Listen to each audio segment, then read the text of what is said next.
Good morning, everyone. So I'm going to talk about robotics for timber harvesting operations. So this is part of operations that are carried out in the forestry industry. I got into this domain about 7 years ago, and I was very motivated by the fact that forestry industry has sort of fallen behind in adopting robotics and AI technologies. Forestry industry is also a very important industry for Canada. So these are some of the things that motivated me. So what I'm going to present today, I'll start with a little bit of background, just to give you some basic terminology. I'll talk about the challenges, and there are plenty. Then I'll talk about the main building blocks of an autonomy pipeline for a timber harvesting machine. And then I'll talk a little bit about some of the robotics research, touching on some of the work in my group. Okay, so timber harvesting involves large hydraulically actuated machines, and currently these machines are operated by a human who controls pretty much all the degrees of freedom of the machine and the crane of the machine, and it's a very taxing sort of task for the human operator. So I'll give you some examples of what these machines look like. So at the top, harvester, and at the bottom, forwarder. These operate together. Harvester cuts the tree, produces logs. The forwarder brings the logs out of the forest. This is another combination of a felling buncher and a skidder. The same idea, fell, bunch the trees, and bring them out of the forest. And then you have these log loading machines that are operated by the roadside in the forest, and also many of them, you see them in the mill yards, and these just move the logs around. So these machines have a common structure. They're comprised of a mobile base. Foresters refer to it as a carrier, and an articulated multi-degree freedom arm, which is called a crane or a boom. Now, from the robotics perspective, timber harvesting machines are nothing but a mobile manipulator. And so this is sort of a typical diagram that you would set up for the machines, assigning frames if you want to do the machine kinematics and dynamics and things like that. Now, also from the robotics perspective, majority of crane operations can be described as pick-and-place tasks. So for example, a forwarder crane picks up logs from piles and places them in bunks. Log loaders in mill yards load and unload logs between trailers and trucks and infeed deck and piles. And then fellow buncher cranes will pick up a tree or multiple trees and place them in a bunch. And of course, pick-and-place operations are the bread and butter of robotic manipulation. So what's the problem? What impedes robotics and timber harvesting? Well, the usual challenges of field robotics, but I'm going to unravel them a little bit. So inherently, of course, you're working outdoors. So that means you're subject to all sorts of environmental influences, weather being a big one. And as a result, you're always in an evolving environment. So forest block can look completely different from one day to another because snow fell on the ground and on the trees. And of course, as we've already seen from the previous talks, this has a huge effect on solving the perception problem, localization, and mapping. The environment is unstructured. So we talk about the environment being unstructured in field robotics. So what does that actually mean? Well, compared to, say, an urban outdoor environment, there are no human-made structures. There are no paved marked roads in regular grids. The trees are all different, and they don't grow in nice, predefined grids, certainly not in the natural Canadian forests, which is the majority of forests in Canada. The environment is very complex, it's very harsh, it's very rough. So again, what does that mean? We have large variations in terrain. The terrain can be very uneven. You can have high slopes, ditches, mud holes, fallen trees, rocks, stumps. All of these are, for roboticists, obstacles. Environment is also prone to accidents. So you may think, well, I'm going to place a nice $40,000 LiDAR on the top of my machine, and then a big branch falls on top of your machine, and your expensive flight is destroyed in a split second. Another thing that I want to mention that's difficult is that the pick-and-place tasks, although they seem simple at a first glance, they actually involve highly dynamic object interactions. And I want to play this video. Not sure. Could you start the video on the right for me? Yeah, so this is a log loading operation. This is done by a human operator. And so the operator is trying to pick up a whole bunch of logs from a large pile. And you can see the operator himself is having a hard time and having sort of a retry to do the pickup. So you can imagine what a challenge it would be to do this autonomously. So what's difficult about this grasping problem, again, grasping has been in robotics, has been researched in robotics for 3 decades. You're picking up multiple objects, and you're doing that from a dense pile. And I want you to compare this to an industrial application. If you can play the next video for me, which is the video playing here.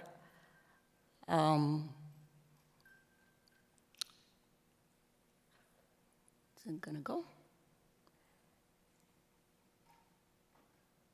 So, well, I'll talk to what's to play in this. So you have a sort of a lab-like robot picking up small parts from a loose pile, and you're picking up an individual part. Of course, the environment is very controlled, and it's pretty much a solved problem at this point. All right, so I'll talk about the building blocks of an autonomy pipeline. And these are not necessarily specific to forestry machines. You pretty much need this in most autonomous systems, but I want to, again, sort of make this specific to forestry. So we start with the environment sensing, so perception, localization, and mapping. We heard quite a bit about this in the marine context. Now, in the context of forestry, perception and localization problems will answer questions like, well, where's the tree? Where are the logs? Where am I relative to them? Then we move on to reasoning and decision-making and motion planning. And this addresses questions like, well, what tree should I cut next? And how do I get to that tree? State estimation is another part of the autonomy pipeline with control. So state estimation is, of course, about, well, where am I going and how fast? Where's my grapple? Now, this is something that we take for granted in industrial robotics. We know where the end effector is, right? Because our robots are equipped with joint sensing. Well, this is not the case for forestry machines. And of course, we have control, and that sends commands to the actuators, which actually do the work. Now, one of the things that we've seen over the last 10 years or so is that AI is being applied to each one of these blocks. And so there's a lot of research now happening on each one of these blocks with AI as a tool. And we've worked on a majority of these as well. All right, so let's talk a little bit about research. So there are several research groups around the world. I can't mention all of them, and I can't give credit to all of them. But I'll mention New Zealand, Scandinavian countries, Finland, Norway, Sweden, Austria. We saw a couple of nice presentations yesterday in the field robotics session, and of course, Canada. And the research interest in this domain is growing because there are a lot of challenging problems. I want to give a particular shout out to the work from Sweden. They're probably one of the earliest groups, the groups from Umeå and Luleå universities, who worked on specifically the timber harvesting machines. And so this is a graphic from one of their papers from 2011. So they've done work, they did work on forestry crane motion analysis, motion planning, control, some design. Their recent paper, one of their very recent papers, appeared in the journal Field Robotics last year. The title of it is Exploring the Feasibility of Autonomous Forestry Operations, Results from the First Experimental Unmanned Machine. And what they demonstrated were GPS waypoint navigation, which is sort of illustrated in this graphic from their paper, vision-based logs recognition and localization, and picking up single logs along the route and placing them in the bank. Okay, I'll give you a couple of samples of research from my group. So we've done quite a bit of work on motion planning, and here we've considered several problems. If you can play the video on the right. So the path planning for log loading crane, we looked at sampling-based schemes here, a probabilistic roadmap for motion planning people in the audience. And the goal here was to develop a time-efficient planner that you can deploy in an operational setting. We've also looked at the motion planning problem with dynamic stability constraints. So this is particularly relevant for operations on steep slopes. You can imagine you're manipulating very heavy payloads, and if you want to do this in a time-optimal way, you are subject to a possibility of rolling over.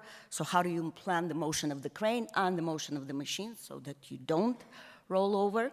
Some of this was presented at ICRA in 2020. More recently, we worked on the problem of anti-sway motion planning for the forward crane, and this is because many of these machines have an end effector, or the head, that's supported with passive joints, and so when you move the crane, the grapple tends to swing, and this is not very pleasant for the operator, nor really desirable. So how do you plan the motion of the crane to minimize this sway?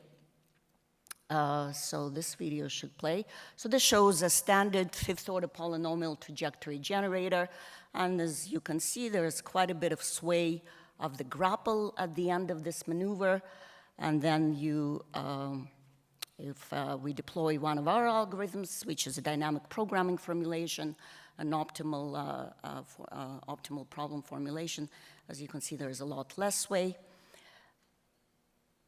The other project that I was working on for quite a number of years in collaboration with my industrial partner, FP Innovations, is the project on log loading automation. And the objective here was to develop and implement a fully autonomous pipeline for the log loading cycle. Fortunately for me, FP Innovations has a very nice experimental facility that they've developed. And so we've been able to do quite a bit of experimental work on this crane testbed. And we've presented some of this work in the last two ICRAs. So we, one of the big sort of achievements in this was actually integrating all the pieces, all the parts of the autonomous pipeline, starting with perception, right? So here you see RGBD images of the log pile. We have a camera that's actually mounted on one of the links of the robotic arm, log segmentation, logs characterization, and then the grass planning was another piece that we contributed to achieve grasping not just of a single log, but of multiple logs at the same time. And I want to acknowledge my collaborator, in addition to FP Innovations, the University of Laval, on this work. And so this is the outcome of that effort. So as you can see, this is a fully autonomous log loading cycle. This is sped up quite a bit, but all the autonomy blocks are fully integrated here, and we're picking up multiple logs at the same time.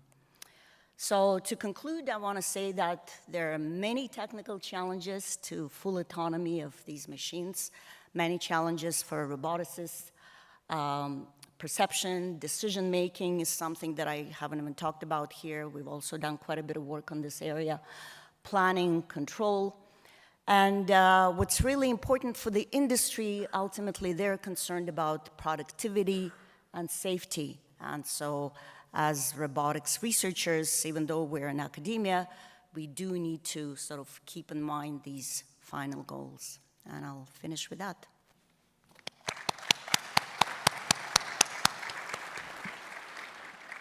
Questions from the audience? Question right there.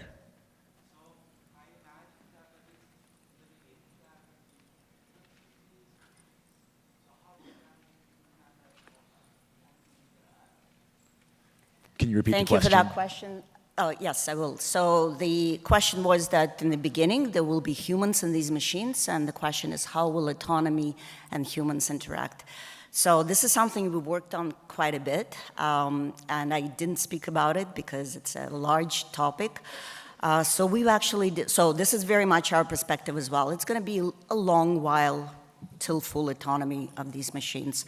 So you're going to keep the operator in the loop, but you want to be introducing, first of all, autonomy slowly, and you also want to be introducing intelligence slowly. So we've actually developed a shared autonomy framework to enable cooperation and co-learning between the AI agent and the operator. So the framework allows for, first of all, a seamless cooperation between the human and the AI, and it also enables the AI to be progressively getting better.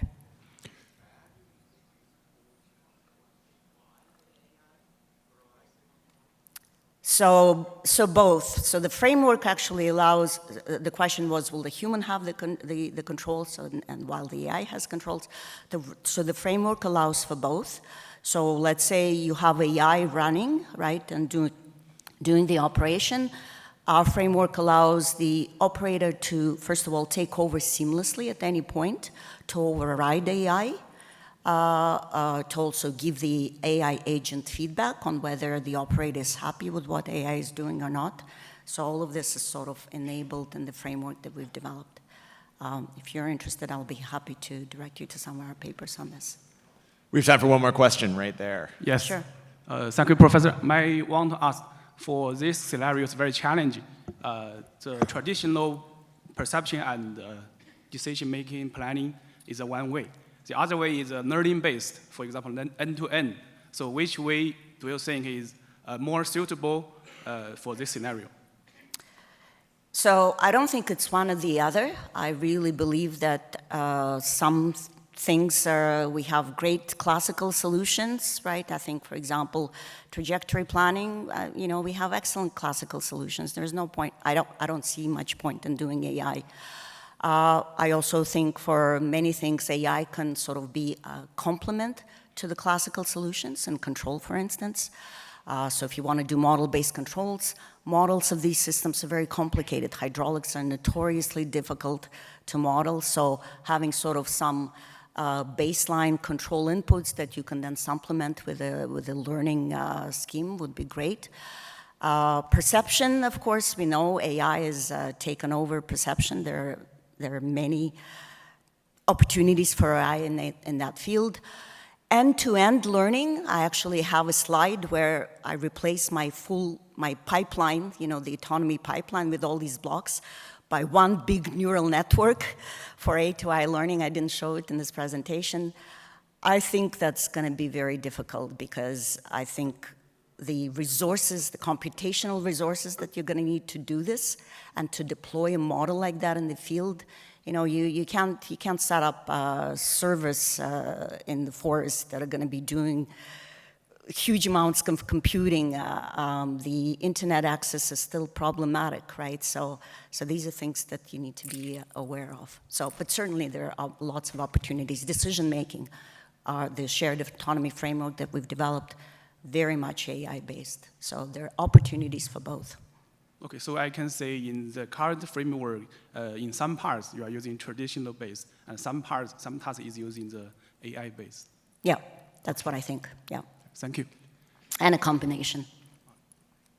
Please join me in thanking all the speakers, and we will bring this session to a close.